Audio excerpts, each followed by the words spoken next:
అందరికీ షలోం. ప్రార్థన. మా గొప్ప తండ్రి, ఆల్ఫయు ఒమేగయు అయ్యున్న తండ్రి, ఉన్నవాడు అనువాడు నిరంతరం జీవించుచు ఉన్నవాడు తండ్రి, మీ ఘనమైన నామమునకు స్తుతులు స్తోత్రాలు చెల్లించుకుంటున్నాం. మీ మాట అవునంటే అవును, కాదంటే కాదుగా ఉండాలని సెలవిచ్చిన తండ్రి, మరి అలాగ నుండుటకు నీ యొక్క వాక్యము ద్వారా మాకు ఉదక స్నానం చేయించి నీ కట్టడలను నీ న్యాయ విధులను మాకు తెలియజేస్తూ మమ్మల్ని బలపరుస్తూ ఉన్న విధానం బట్టి మీకు స్తుతులు స్తోత్రాలు చెల్లించుకుంటున్నాం. శరీర రీతిగా బలహీనమైనప్పటికీ ఆత్మరీతిగా మమ్మల్ని నీ యొక్క బలముతో నిలవబెట్టుచున్నందుకు మీకు వేలాది స్తుతులు స్తోత్రాలు చెల్లించుకుంటూ ఈ మా మనవలను రక్షకుడు విమోచకుడు యెషూవా మెస్సీయ నామమున అడిగి పొందుకుంటున్నాం తండ్రి. ఆమేన్.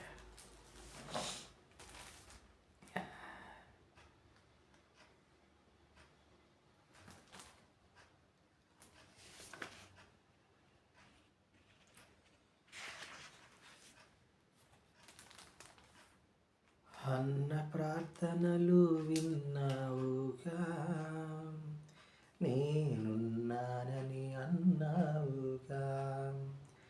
అన్న ప్రార్థనలు విన్నావుగా, నేనున్నానని అన్నావుగా.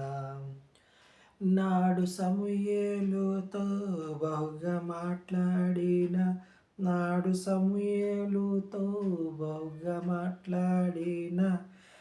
యెహోవా నాతోటి మాట్లాడవా, యెషూవా నాతోటి మాట్లాడవా. నీ మందిరమై నేనుండగా నా యందుండి నడిపించవా. నీవు తోడుండగా నాకు దిగులుండునా, నీవు తోడుండగా నాకు దిగులుండునా.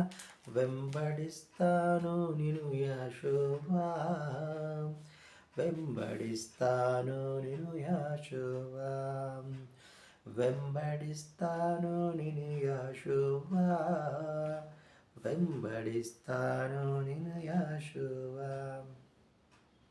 2వ రాజుల గ్రంథము 15వ అధ్యాయం మనం ధ్యానించుకుంటూ ఉన్నాం. ఇజ్రాయేలు రాజు యెరోబాము 23వ సంవత్సరం ఏలుబడిలో అజర్యా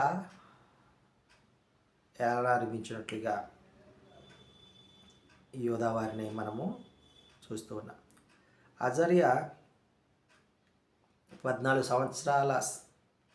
సంవత్సరములప్పుడు ఏలనారంభించి 52 సంవత్సరాలు యూదా వారిని వేలినట్లుగా చూస్తూ ఉన్నాం.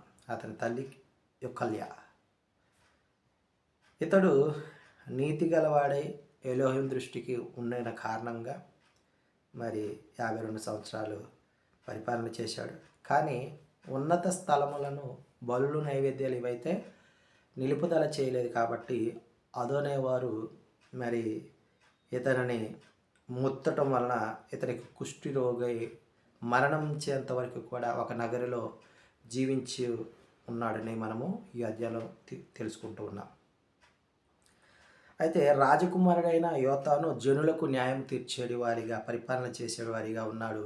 ఆ తర్వాత మరణం అయిన తర్వాత అజర్యా మరణమైన తర్వాత మరి ఈ యోతాము రాజు అయినట్లుగా మనం చూస్తూ ఉన్నాం. అయితే అక్కడ జకర్యా 6 నెలలు ఇజ్రాయేలును ఏలినప్పుడు ఈ జకర్యా చెడుతనమును చేస్తూ అదోనేవారి దృష్టికి చెడుతనం చేయటం కారణంగా యాబేషు కుమారుడైన షల్లూము కుట్ర చేత అందరి ముందు ఇతని జకర్యాని చంపివేసినట్లుగా, ఆ తర్వాత ఇతనికి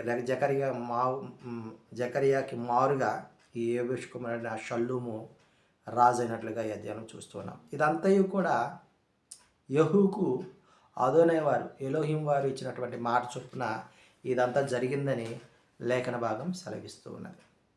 ఆమేన్.